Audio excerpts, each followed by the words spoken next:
A young girl is reported missing, snatched just meters away from the entrance of her school. A city is frantically searching for her, plastering her face on all media platforms. That very same afternoon, in another location, still unknown, a woman is making a cup of tea. She sits down on her couch, and as she switches on her television, a familiar face flashes across her screen. The word suspect appears at the bottom of this identikit of an extremely unremarkable yet recognizable to her face. The woman stifles a gasp and immediately reaches over for her phone. On the other end of the line, the police hear a female speaking, and she says, "I saw the identikit and I think I know the man you're looking for." This is the story of the serial crimes of a cruel and callous man. This is the disturbing case of Johannes Jacobus Steyn.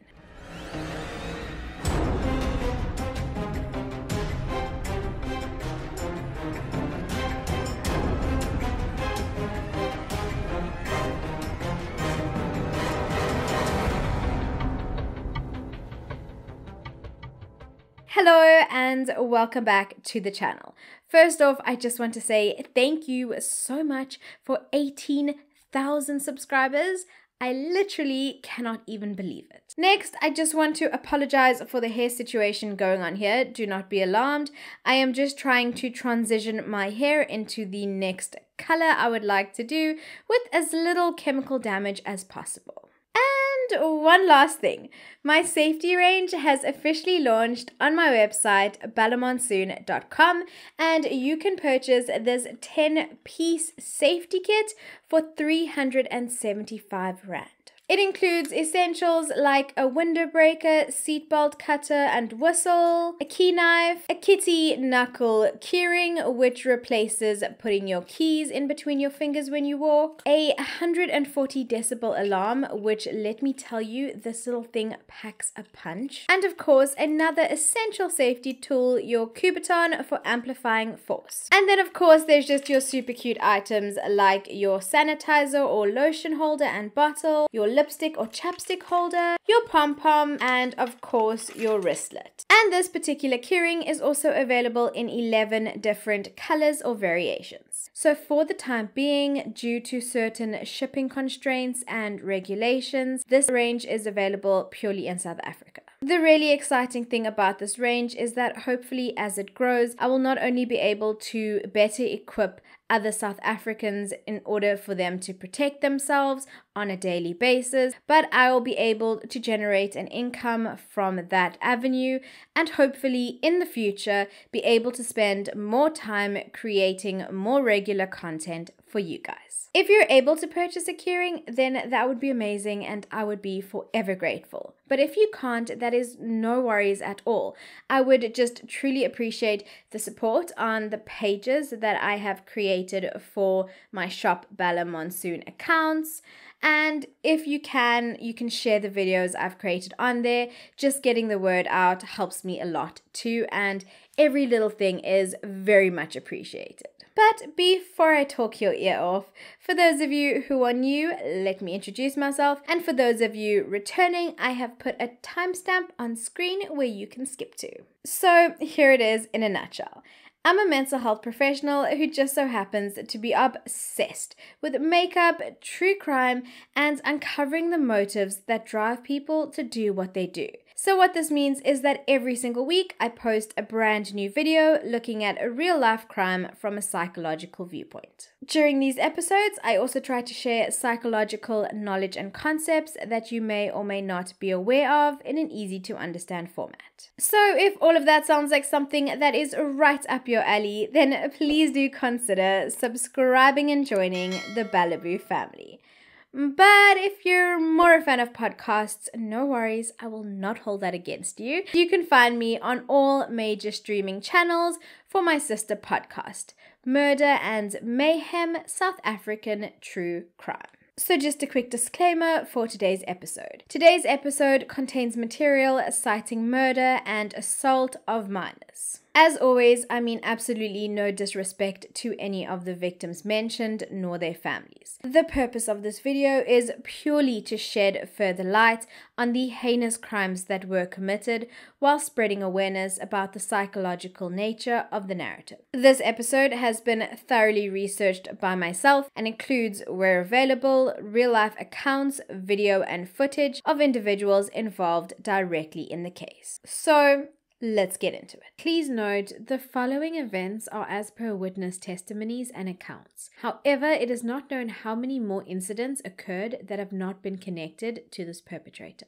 Due to the rulings in place to protect the name of victims of sexual assault from the public domain, unless they willingly put that information out there, as well as the fact that almost all of these victims were minors, majority of the names will not be mentioned. But that will not detract from the importance of their narrative. And so we begin in June of 2009, where a 15-year-old teenage girl, let's call her Al, was walking home from school in Rustenburg on a normal Monday when her life was forever changed. A man had driven up to her, immediately threatening her, telling her to cooperate or he would rape her. He told her that if she did what he wanted her to, he would not assault her.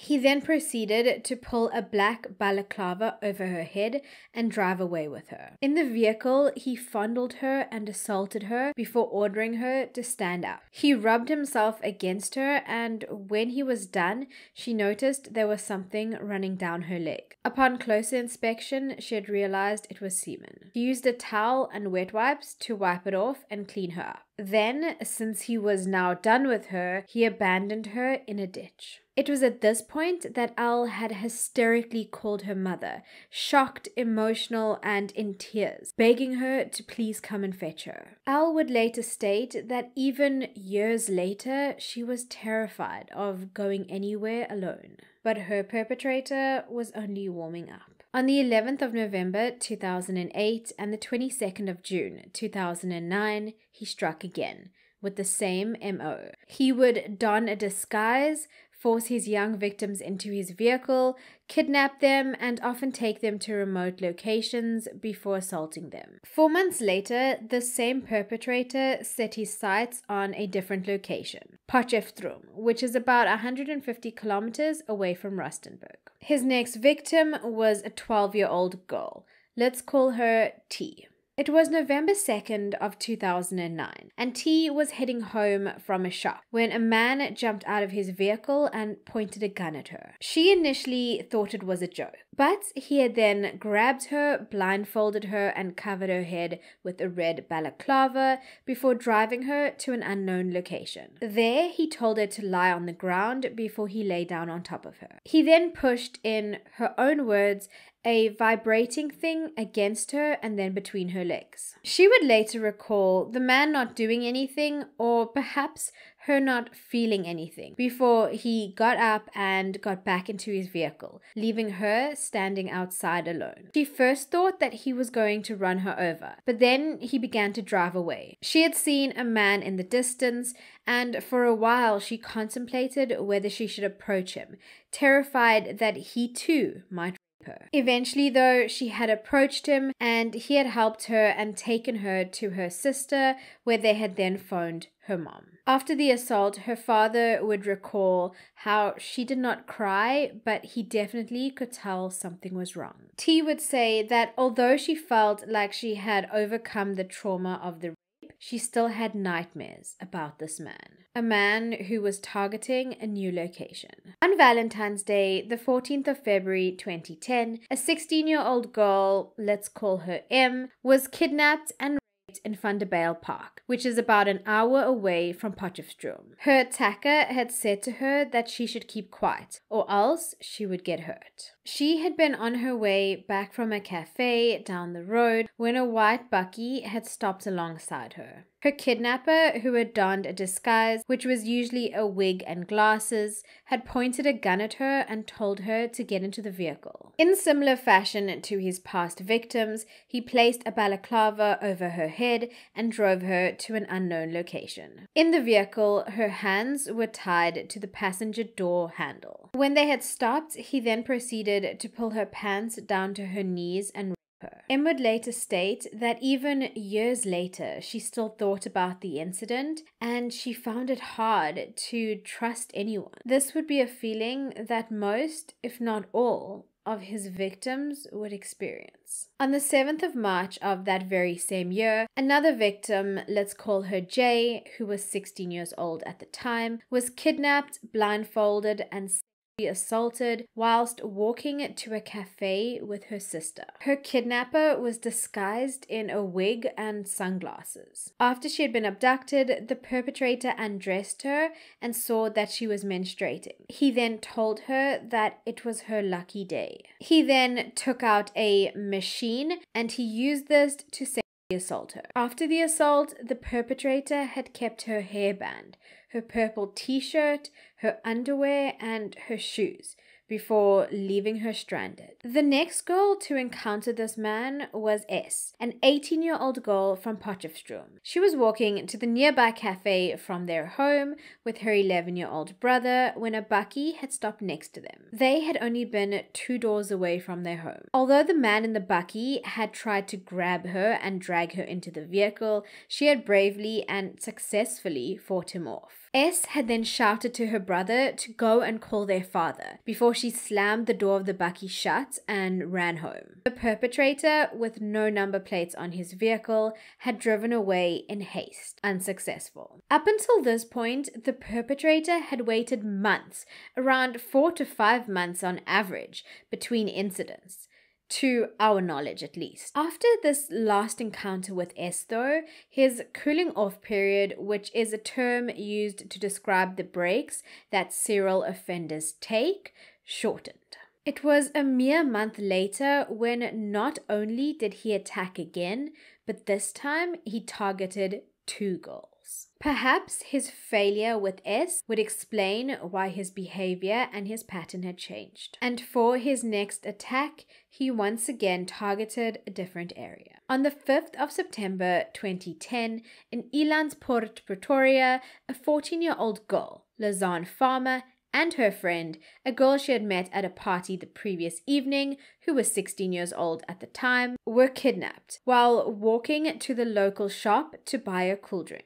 The abduction happened so quickly. Within seconds, the angry perpetrator, donning a disguise, which by now we know was part of his MO, had held a gun to the girl's head, screaming that he would kill them. He then forced them both into his single cab bakkie. As the bakkie had sped down Mossie Street in Khwaghazaran, Lazanne had made the decision, terrified and desperate to escape, to jump. As they drove past the Correctional Services housing facility where Lazanne lived with her sister, who was a prison officer, she had taken her chance. Without saying a word to her friend, she had opened the door and thrown herself out of the vehicle, which was traveling at around 80 kilometers per hour. In her mind, she must have believed that this was the best way to not only escape her attacker, but also to get help for her friend. As her friend would later recount, she wanted to jump out the vehicle after Lazanne, but the perpetrator had grabbed her, pulled the door of the vehicle shut, and kept driving. The vehicle had not slowed down for a moment, and all the perpetrator said was that he thought they were going to have a threesome. Hoping that Lazanne had made it to safety and perhaps sought help, her friend was left alone with this terrifying man. He had then driven the vehicle to a remote location by Henop's Rivier, where he proceeded to rape her in silence for an hour. During the ordeal, semen had fallen on the back of her t-shirt. He had then used a pocket knife to cut that part of her t-shirt out. He had then driven her to a different location, Pretoria West, where he told her to exit the vehicle, take 10 steps away, and count to 10. And with that, the vehicle sped off and he was gone. He, however, had kept her sandals and her bra. The blindfold he had made would later be handed in as evidence. Lazanne's friend had then run to a garage where she found help in the form of an elderly couple who took her back home. At this point, she was racing home, in her mind thinking that Lazanne was there, safe and waiting. But unfortunately, that was not the case. A pathologist would later state that no medical help would have saved Lazanne, who had passed away as a result of the severe injuries she sustained while jumping from the vehicle. Her skull was fractured, and the presence of blood in her nose, mouth, ears, and airways indicated that she was alive after her injuries were sustained. Her injuries were consistent with injuries of someone who had fallen or jumped out of a vehicle. She would be the first known victim of this man's cruel and callous actions. But unfortunately, she would not be the last. And whilst her family were receiving the heartbreaking news of her passing, her perpetrator was out at lunch with his family, cracking jokes. And just a few weeks later, on the 19th of September, this very same man abducted, raped, and released a 15-year-old girl in Carltonville. And then, almost 2 months later, on the 31st of October in 2010, an 11-year-old girl, let's call her C, was walking home from the shop in Krugersdorp when she was attacked. She would be this perpetrator's youngest victim yet. Her kidnapper was disguised in sunglasses, a cap, and a wig, and he drove her to a remote location where he used a pocket knife to cut off her shirt and then molest her. After he was done with her, he abandoned her, barefoot and in the middle of nowhere. She luckily was able to walk and find a nearby farmhouse where she sought help. Her was reported to the Krugersdorp Child Protection and Sexual Offences Unit. The case would be assigned to a man who would be instrumental in aiding this perpetrator to be brought to justice, Captain Piet du Toit. From the information that C had provided about her perpetrator, an identikit was able to be compiled. Warrant Officer Brits was the woman who completed the task, and she spoke to du Toit about how she had completed another identikit for an attack and assault in Carltonville that bore many resemblances to this one. Because all of these attacks had occurred in different areas and at different times, they were handled by different precincts and different police officers. But this connection that was brought up by Warrant Officer Brits allowed the officers from various locations to begin to communicate, and it was soon believed that they could very well have a serial offender on their hands. It was at this point that the investigative psychology unit were contacted, and the available police dockets, there were 8 of them at the time, were sent through to them. The individuals in this unit, which at the time was headed by the renowned Gerard Labuschagne, were trained in identifying patterns and behaviors that ultimately assist in the capture and conviction of such perpetrators. Think Mindhunter. However, with no DNA left on the scene of the crimes or the victims, it was quite difficult for those hunting the perpetrator to catch a break. But du Toit was a man up for a challenge, and he was not backing down. After conducting interviews again with all the victims mentioned in the dockets, he began to pinpoint the GPS locations of each crime so that if comparisons needed to be made at a later stage to phone records, for example, that information would be available. And as more pieces of the puzzle fell into place, the links between the cases became evident, and the confirmation that souvenirs were being taken from the scenes reiterated the belief that one perpetrator was behind it all. At this point, the media became heavily involved in the case, and the moniker "The Sunday Rapist" was born, even though only a portion of the attacks were committed on a Sunday. But anyways, now more than ever, the public were alert and fears were sky high as parents of teenage daughters were terrified, as many of these attacks had occurred when girls had been walking to the shops or even school. And so, for this reason, amongst others perhaps, the perpetrator decided to lay low until some of the heat had died down. At least that's what we believe. Oh, and he was also calculated enough to change his vehicle from a white single cab bakkie to a silver double cab bakkie. A few months later, in July of 2011 in Potchefstroom, a young girl was attacked, and there was also a kidnapping attempt that failed. She had not reported the attack. However, a community member who had heard what had happened to the girl had then reported the incident to the police. Although an interview was conducted with the victim, not very much was established that was new evidence, I guess,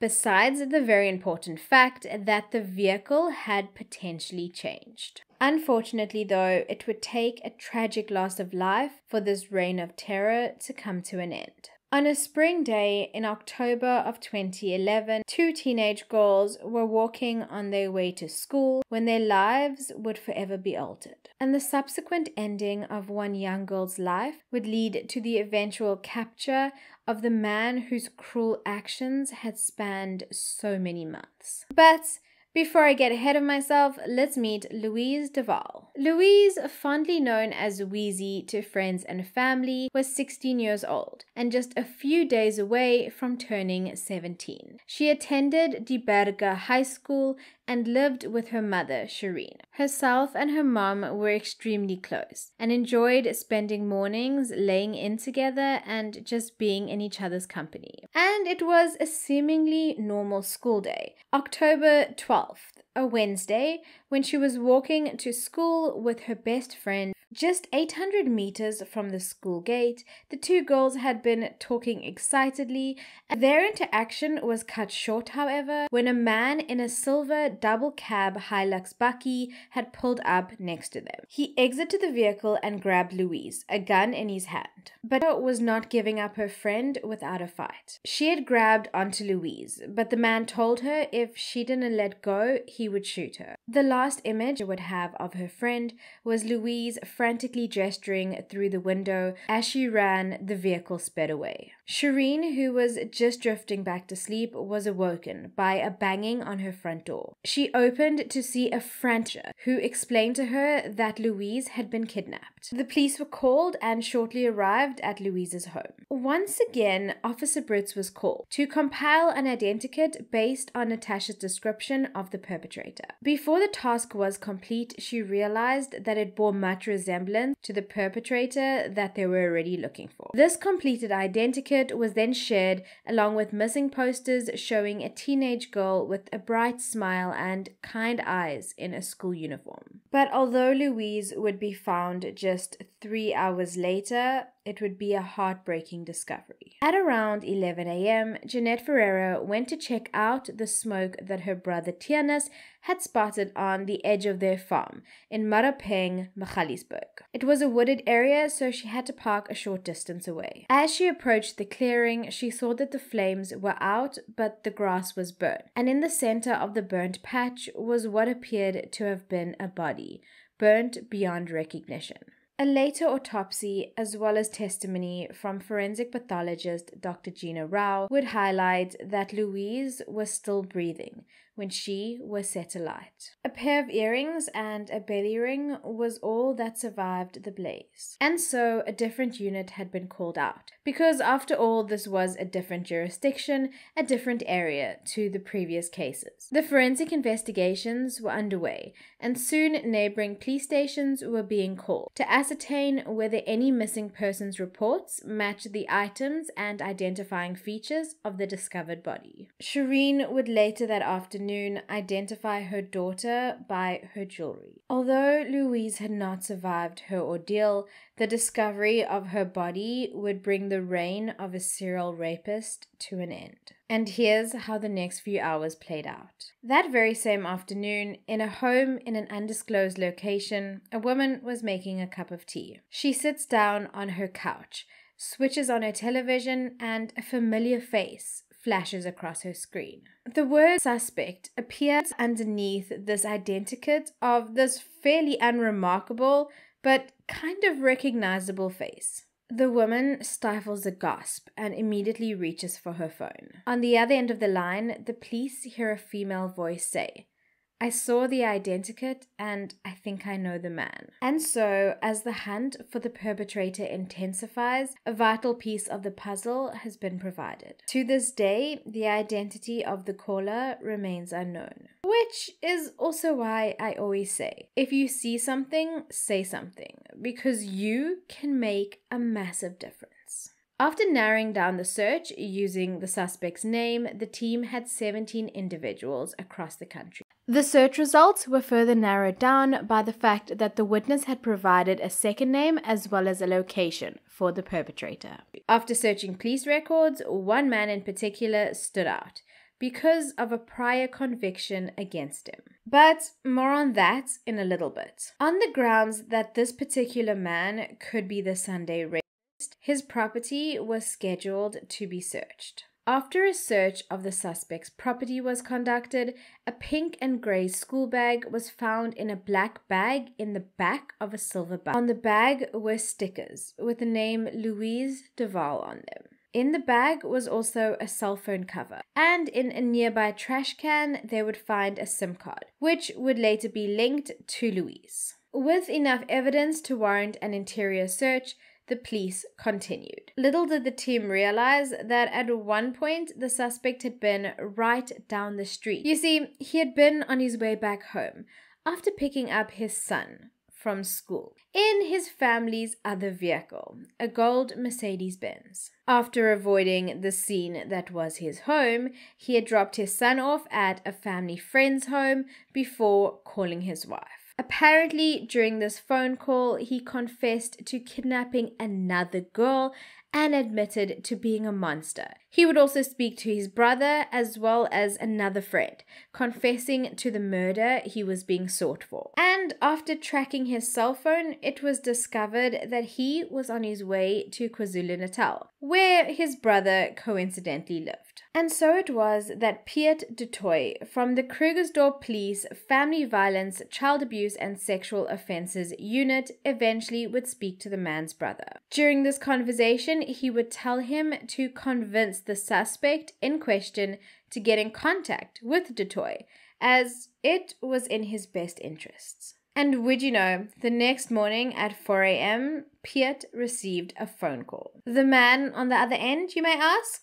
Well, the suspect that everyone was searching for, Johannes Jacobus Steyn. The man claimed to be sitting in his car by Margate Beach, which is in KwaZulu-Natal. Remember, he had fled Gauteng when he realized that the net was closing in on him. And so, as he sat in his vehicle, he told du Toit that he was going to commit suicide. And so, for almost a full hour, Piet became a listening ear and counselor to the alleged serial rapist and murderer he was hunting. He recalls Jacobus's temperament as being anxious, emotional, and confused. He, however, did his very best to keep the man calm. This way, he was trying to ensure that at least the families would have some sort of closure and peace. Whatever he ended up saying worked though, because at around 5 a.m., Jacobus ended up turning himself in at the Margate police station. He was arrested and confessed his crimes. He also divulged where he had hidden and disposed of Louise's items like her house keys, around 18 kilometers away from where her body had been left.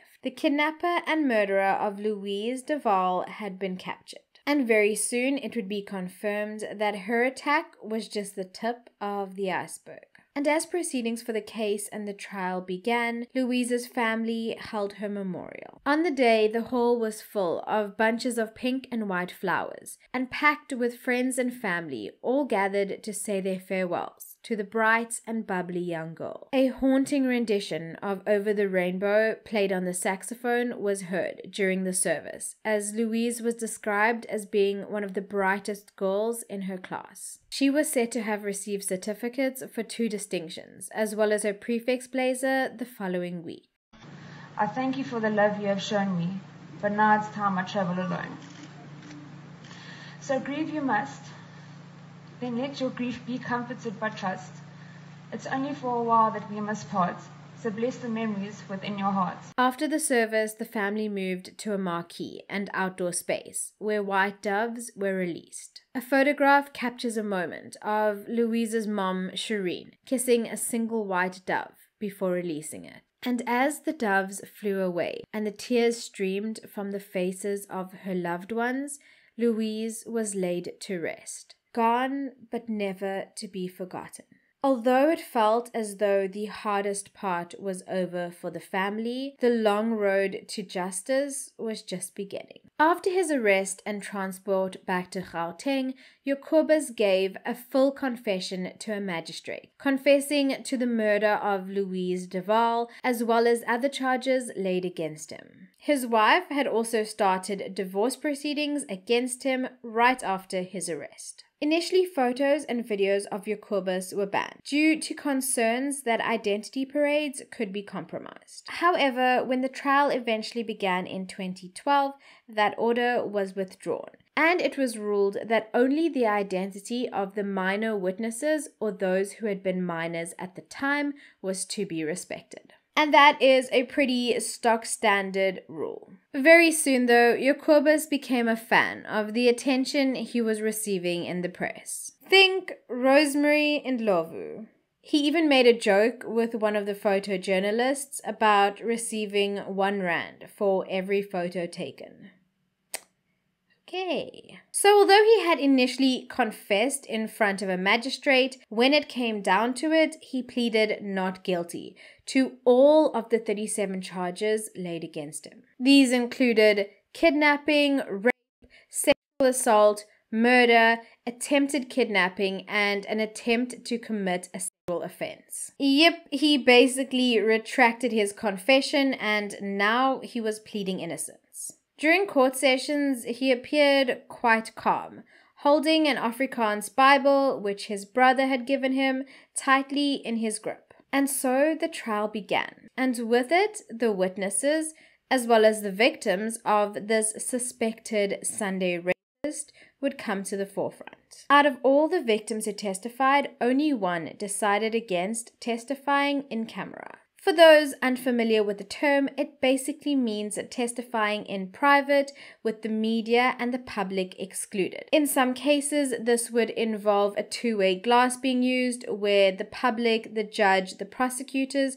would be able to see the witness, however the witness would not be able to see the courtroom. Besides the testimony of his victims, there were many others that were called to the stand. Amongst them, Johannes Mulder, an elderly man who rented the back room of Jacobus's home. He recalled how on the day of Louise's kidnapping, he had seen a woman in the back of Jacobus's bakkie. Although the vehicle had been purposefully reversed into the parking lot so as to obscure vision, Johannes had still caught sight of the back of a woman's head. She didn't sit upright in the bakkie, but rather she entered the vehicle and appeared to have gotten down on the seats. This was common with Jacobus, as he would often make his victims lie down on the seats so as to avoid passers-by and other vehicles spotting them. Johannes's emotions had overcome him whilst he was on the stand, and pointing to Jacobus, he had shouted, "Dis die bliksem," which basically means it's that scoundrel in Afrikaans. Shireen, Louise's mother,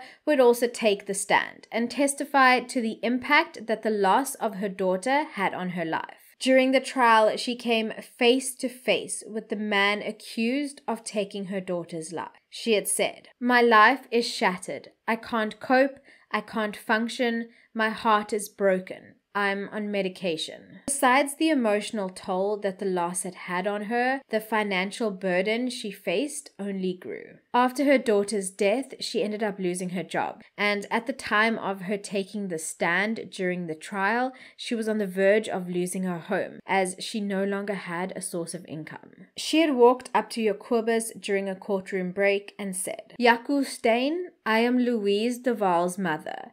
You killed my child and you will pay for what you did." During the trial, further portions of the disturbing story of what had happened to Louise on that fateful day would come to light through the different testimonies given. And although initially he had confessed and evidence was found in his vehicle on his property, his story would change, and he would also place blame on the team that were instrumental in his arrest. Jacobus claimed that he was forced and threatened into making an incriminating statement. His legal team also argued that he was provoked to escape by being left in an idling police van. Jacobus said that he was told he was young, he should just plead guilty and go on. He then stated that he only admitted to the crimes because of his prior conviction, and that he actually didn't even know Louise.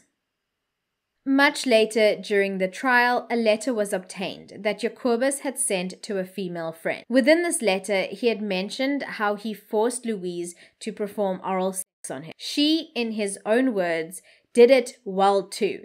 Definitely not her first time. His words, from paper to the public, shocked her family. The woman that he had wrote the letter to would also go on to state that Jacobus was a helpful and friendly person, and that the crimes committed could not have been committed by the Jacobus she knew. In his letter, he had also said that Louise had not put up much of a fight, but he did not elaborate on that. Jacobus went on to testify about his marriage, stating that it deteriorated since 2011, and this is why he turned more to the comfort of prostitutes, even bringing them into the family home. He used this explanation as a segue into how on the day of Louise's abduction and murder, he had brought a woman to his home. I went looking for a good time. I went to find a prostitute, to get something I don't get at home. But he had apparently felt too guilty to bring this woman into his marital bed, and so he had taken her to an abandoned resort in Maropeng, coincidentally extremely close to where Louise's body was discovered. Yeah, there always seem to be a lot of coincidences with Jacobus. The lady in question, who was actually someone that he worked with during his community service, more on that extremely soon,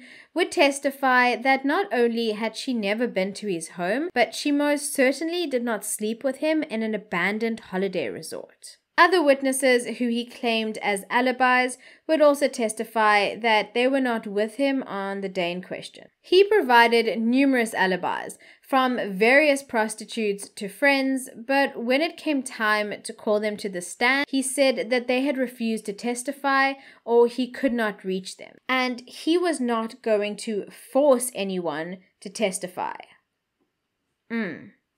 Interesting. As he was still denying his involvement as the Sunday rapist, he claimed that it was a mere coincidence that the both of them drove the same vehicle, were in the same areas on the same days, and that the Sunday rapist had dumped Louise's items in his trash bins.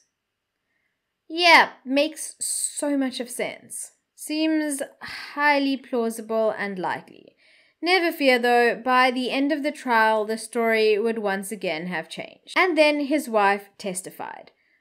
Rather his ex-wife. She testified in camera to Jacobus calling her on the 12th of October, the day of Louise's murder, to tell her that he had kidnapped another girl. He was sorry and that he was a monster. He had followed that shocking statement to her with the notion that he was leaving because he felt confused, and she should know that there would be police at their home, and she should tell them that he was guilty. It was only during his wife's testimony that Jacobus cried, put his head in his hands, and constantly wiped his eyes. Testimony by expert witnesses was provided in regards to triangulating the location of Jacobus's phones. He had 2 of them during the various incidents. By studying the patterns, they were able to confirm the mobile phone's presence in the vicinity of all 9 kidnappings. Johannes Jacobus Steyn was found guilty in the South Gauteng High Court on 33 charges of the 37 charges brought against him, including murder. 2 charges were changed from rape to sexual assault, and 1 was changed from murder to culpable homicide. Jacobus was found guilty of murdering and abducting Louise. However, he was found not guilty of raping her, as there was insufficient evidence to prove it. The presiding judge had said that the state had proven beyond a reasonable doubt that Jacobus was guilty of farmer's abduction and culpable homicide. After the judgment, Jacobus was tearful, saying that he would make a statement another day. He said there was a lot that people did not know. He then cried when speaking about his wife, saying that she didn't even talk to him. Johannes Jacobus Steyn was sentenced to 5 life terms in prison with an additional 170 years. Judge Colbert said that she did not believe he could be rehabilitated and that the community should be protected from him. She said that Jacobus was a self-confessed liar who admitted to lying not only to his wife but also his boss. She had stated, "There is no justification for your conduct. 2 girls lost their lives. Those who did not have lost their proper lives." After hearing his sentence, family members who were attending the court proceedings called out to Jacobus, "Papa wacht vir jou," which basically translated means daddy's waiting for you. Lazanne Farmer's mother broke down in court after the sentence was read. For Louise's sister Jessica, the judgment was bittersweet because although he had been convicted for murder, he was not convicted for the of her sister due to the lack of evidence given the state of the body. Louise's mother Shireen, in a letter to Jacobus, said, "You are the most despicable, disgusting human being. You've managed to destroy my life and those of many young girls. You took her life in the most horrible way." She told him that she wished he never found peace and forgiveness in that Bible that he carried daily to court. In her last sentiments to him, she said, "I take pleasure in knowing you'll never know your son. I'll miss my daughter's matric dance, 18th and 21st birthday, her wedding, first baby, but my daughter is dead. Your son is alive." She mentioned his son also because of the strange and ironic fact that Louise and his son shared a birthday. And on the other side of it, Jacobus had said to journalists, "It is harder for me than for the victims. Nobody was there when I wept before the Lord." I'm sure you don't even need me to say anything, so I'll just let that sit for a while. Jacobus Steyn was sent to Leeuwkop prison to serve his sentence. And one would believe that that was that, right?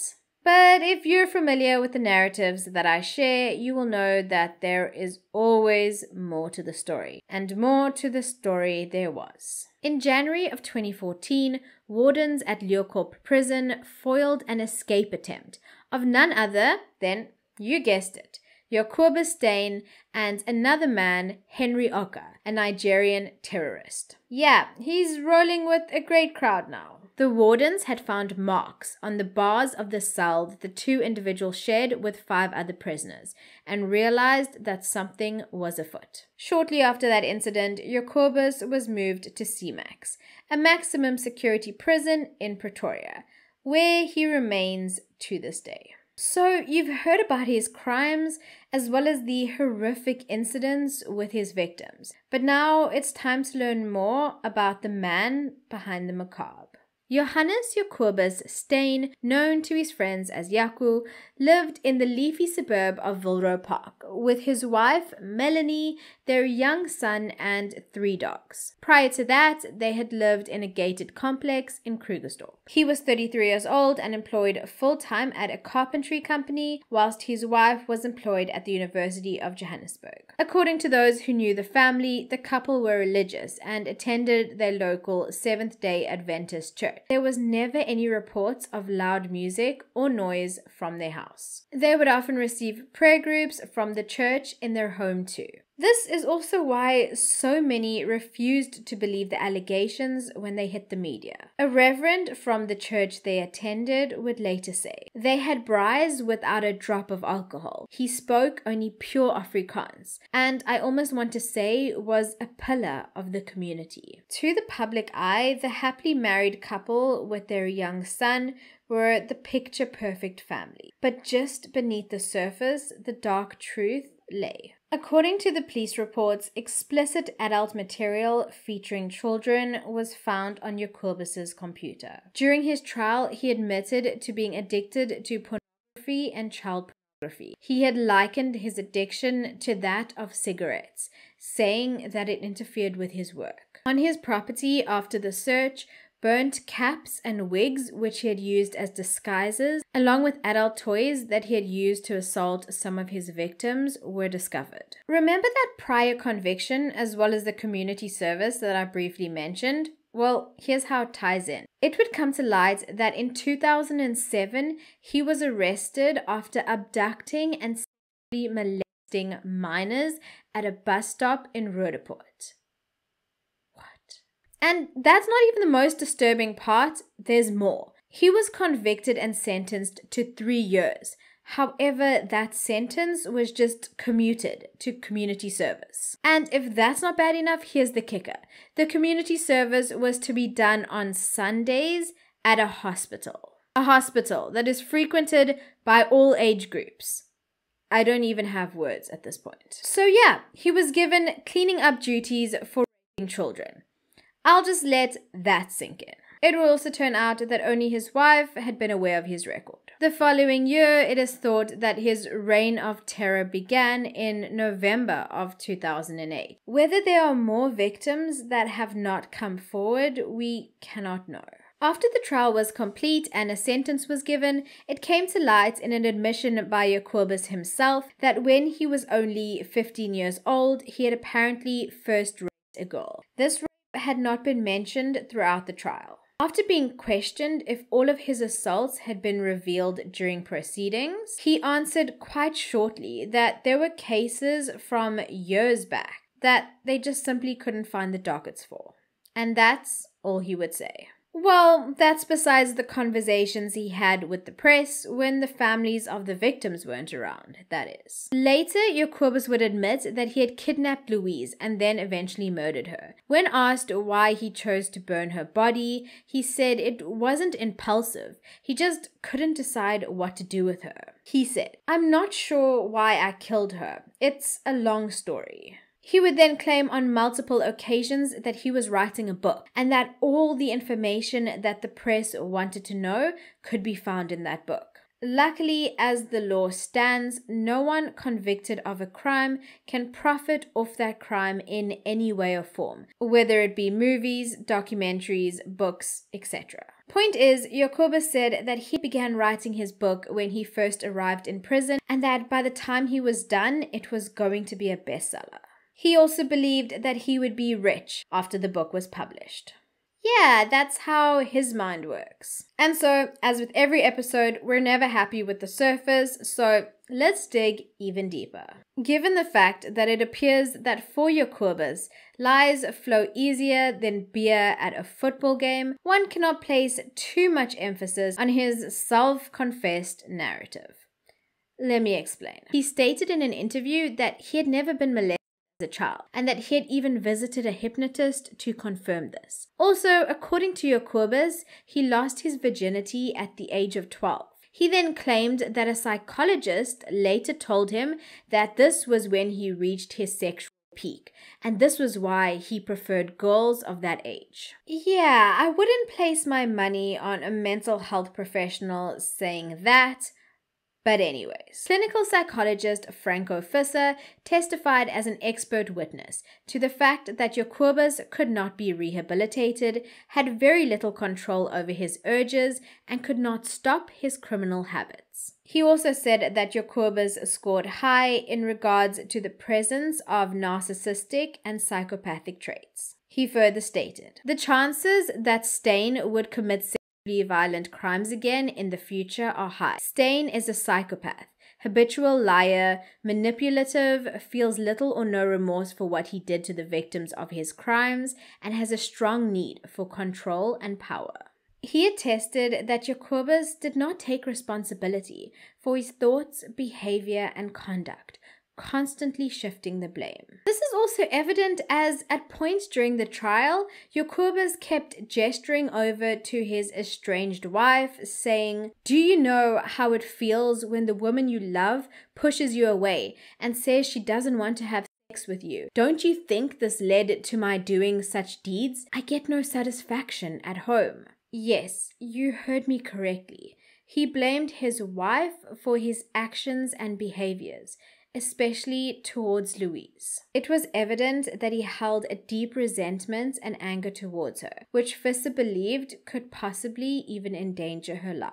Jacobus consistently viewed himself as the victim. I mean, this is evident in that after the sentencing, he told the journalist that he was suffering more than his victims. I'm sorry, narcissist says what? But for those of you who are aware of the behaviors of someone with narcissistic tendencies, this makes perfect sense. Jacobus refused from start to finish to admit that the problem was within him and not as a result of others' actions, behaviors, or lack thereof. He also showed no remorse for his behavior, common within those with psychopathic traits. That also explains the consistent lying. I mean, if there was one thing that was a constant throughout the trial, it was that Jacobus would be lying. In the holding cells, he had casually said, "I don't know whether I would have murdered again, but I would probably have abducted another one or two." His actions were planned and calculated. He carried lubricant in the cubbyhole of his vehicle, instructed girls to use mouthwash or drink alcohol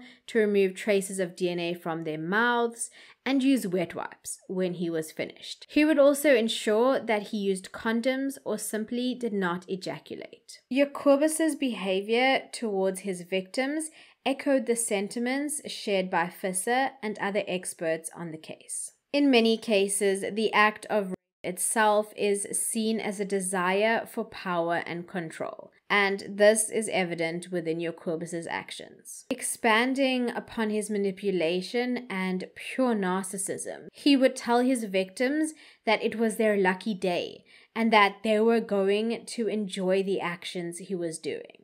He also kept mementos or souvenirs from many of the incidents, sometimes a bra, sometimes underwear, sometimes even a hair tie. These were more than likely used for him to relive the experiences and the feelings that he had felt during the attacks and assaults. Jacobus's callous nature, his lack of remorse, his addiction to child graphic material, and his ability to lie all made him a terrifying enigma. For all the girls who encountered him, their lives are forever altered, marked by the memories of his actions. For Lazanne Farmer and Louise de Waal, their young lives were cut short, never getting the chance to get married, find love, have children, or even finish high school. Without realizing it, Louise played a major role in bringing an end to the reign of terror of one man. But there are others, too many actually, like him, preying upon the vulnerable in society. And this is why every voice matters, every action counts. If you see something, say something, tell someone. Whether it's an anonymous phone call, picture, or letter, your actions have the power to change a narrative forever. Until next week, my loves, stay safe, stay vigilant, stay blessed, and stay the amazing human beings that I know each and every single one of you are. Bye!